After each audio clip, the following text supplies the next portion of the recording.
Hey y'all, so it's Lone here. Hope everyone's doing well. Not sure, I never really know how long these videos are going to be because it's just kind of me going off the whim. And yeah, just speaking what's on my mind. Something I was thinking about was how states in different places, like, they experience progression and regression, right? So I go for example here. Um, Oh, and actually, before I go on with this, today is September 11th, 9/11. Um, I think I was in, I don't remember what grade I was in. This was, again, 2001. I was born in 1989, so I was like three years old. So I was probably in daycare, kindergarten, what have you. So I don't remember much of that time period or that day specifically. But obviously, for anyone, who had any family members or a family member or a friend or whoever was involved in that, um, my condolences and prayers go out to you. And yeah, so, but so yeah, what the topic of hand of today is basically,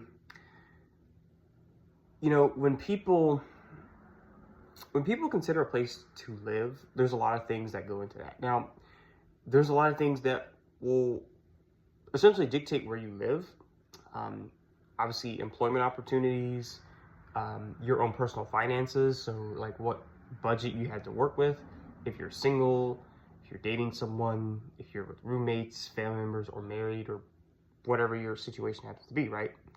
So, I want to use the state of North Carolina, for example. Okay. So, well, yeah, we'll say North Carolina, Georgia. We'll probably use a couple other ones, but North Carolina. So North Carolina is a pretty decent state to live in. When you look at the statistics for crime, fiscal stability, opportunity for employment, right?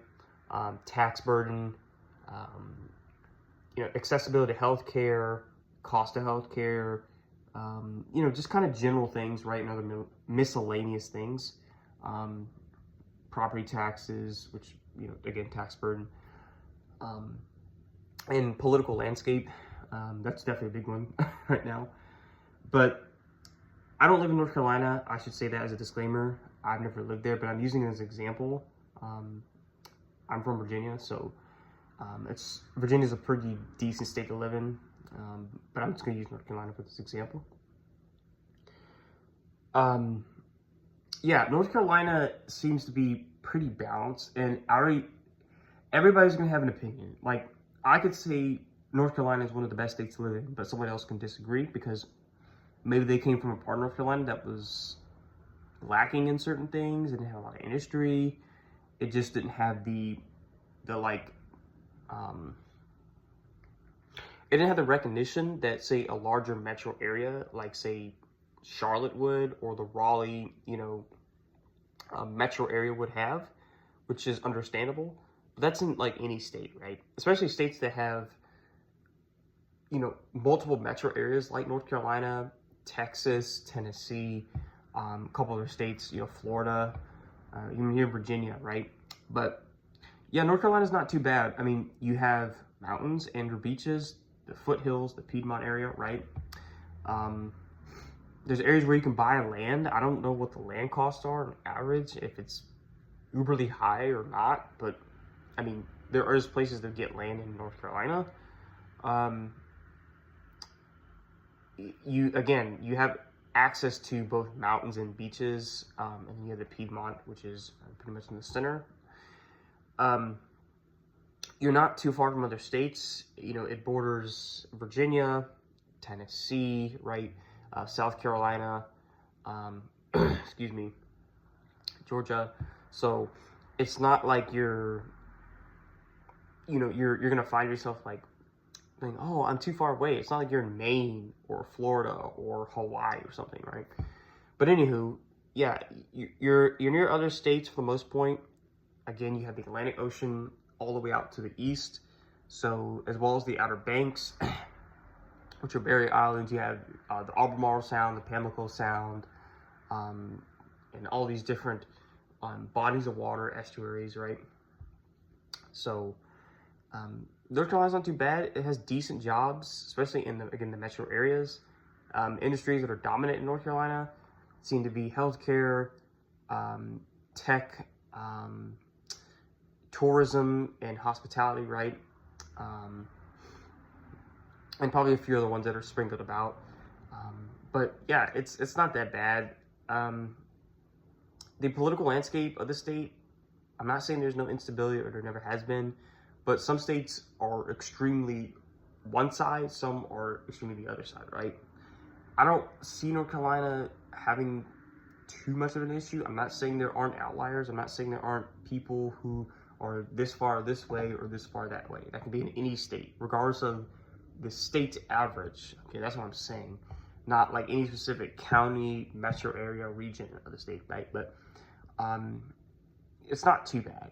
I mean, it's not overly conservative. It's not overly liberal. If those are the politically correct terms to use.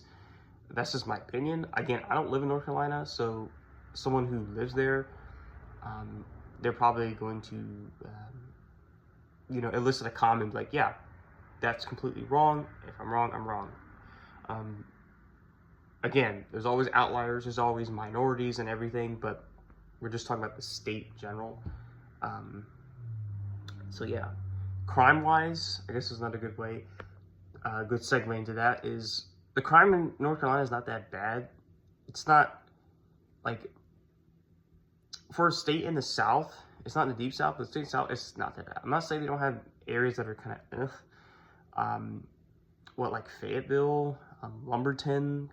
I mean, there's a handful of places in North Carolina that are probably a little dodgy, but relatively speaking, it's not that bad. I'm not saying there's no crime. I'm not saying we don't have car break-ins or vandalism or any kind of property or violent crime, obviously, but it's how often it happens and what is the per capita. So, per 100,000, I'm rolling my nose because I had a little itch, but it's per capita, I guess, if you want to look at that rate, right? Yeah, housing market, I mean, houses have gone up everywhere, average prices. It's not like you can just walk into, Charlotte and find a 4.3 brand spanking new on a quarter acre with a garage for a cool 350. No. I mean, I would imagine that's probably not going to happen. Brand new? No. 4.3? No. So just assume that housing market has gone up in every state, which it pretty much has. More so in more states than others, right? Especially if it's in a community that's quiet, again, safe, has great schools, has good job opportunities, its proximity to other nice areas, right? So, yeah. Rent, again, kind of same thing. Rents aren't uberly high. I know there's going to be outliers. I'm sure someone's maybe paying $2,800 a month for some luxury apartment in the nicest part of Raleigh or Charlotte. Maybe. I'm sure. There's always an outlier. I'm saying averages. If you look at North Carolina versus, say, Florida, or some other states, it's going to be a little cheaper, but not that much. I mean, again, location dependent, amenities, safety, there's just so many things that go into that. Supply and demand. So, yeah, that's where it is for rent. But then you look at a state like Georgia. So, Georgia's a little interesting because it's in the deep South, okay? Georgia, so here's the thing. Georgia and North Carolina both have income taxes. Now, North Carolina has a flat income tax rate, and Georgia is moving to that, to a flat income tax rate, although their percent is higher. It's at 5.4%, 4%, something like that, and then North Carolina is like 4.9 or 4.5. But anyways, they're both have income taxes. North Carolina has, from what I've heard, they have a vehicle or property tax that residents have to pay. If that has changed by the making of this video or like after, I'm sure I'll find out about it later. Sales tax is still there too. Property taxes, of course, on homes, right? And I'm not sure if they have inheritance tax or not. But again, this is all stuff that you can find. I didn't do any prior research on specific things like that with taxes, but that's things that we can all look up on the the internet if we need to, right? But yeah, Georgia. So Georgia has the large metro of Atlanta. Atlanta metro area is a very large area, and population-wise, over 6 million people live there in Atlanta. So, and it's a pretty desirable place to live. They have great schools in certain areas, whether it be colleges, so post-secondary education, or public schools or private, right? A lot of the people want to live in like Alpharetta, Johns Creek, Milton, and a couple other places, Gainesville, Cumming. Atlanta's metro is huge. You got Lawrenceville, you've got Marietta, you've got Vining, Smyrna. There's so many places to like metro. Okay.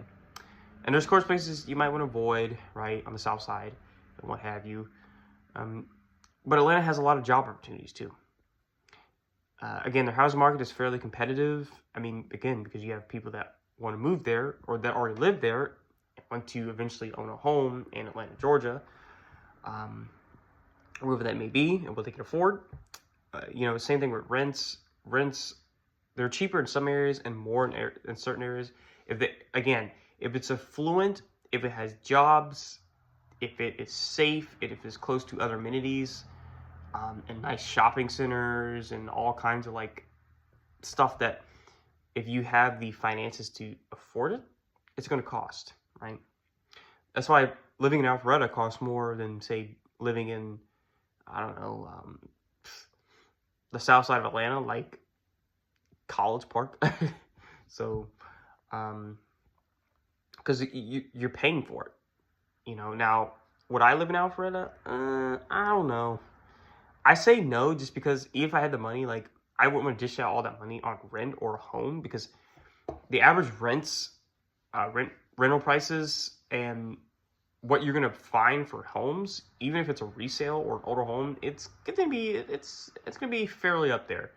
Again, you're not gonna go into Alpharetta and find a 3-2, a little smaller, like a starter home for like a cool $250. No. Not in Alpharetta, you're not. I mean, it'd be cool, I guess. Could you imagine that, getting a three bedroom, 2.5 bath, a little yard, this is a starter home, right? Maybe it's got a garage with it too, maybe a pool, no HOA, yeah. For that price, it's a couple years old, maybe it's 10 years old, 15 years old, okay. Maybe the roof will need replacing soon at some point, HVAC, but that wouldn't be bad for $250 in today's market and economy. That'd be decent. Okay. Anywho, wishful thinking, right? But yeah, Georgia again. Georgia as a whole is pretty solid. You get all 4 seasons, especially in northern Georgia, and all 4 seasons in North Carolina. Taxes aren't too bad in Georgia, even though they have an income tax. They do have property taxes. So vehicle inspections, they don't do statewide inspections, but apparently do emissions testing in certain counties of the Atlanta metro area. So, yeah, that's something to consider, but it's not, I don't think it's anything that's really overly cumbersome, because some states you got to do emissions and state inspections. Yeah, so that's that. What else? I mean, outside of Atlanta, most people are probably going to move to somewhere in Savannah's metro area, which overlaps with South Carolina, right across the border, across the Savannah River, into the um, most southern, communities and counties of South Carolina. So, I mean, there's that. You also have Augusta, which is along the Savannah River as well, if that's something you fancy.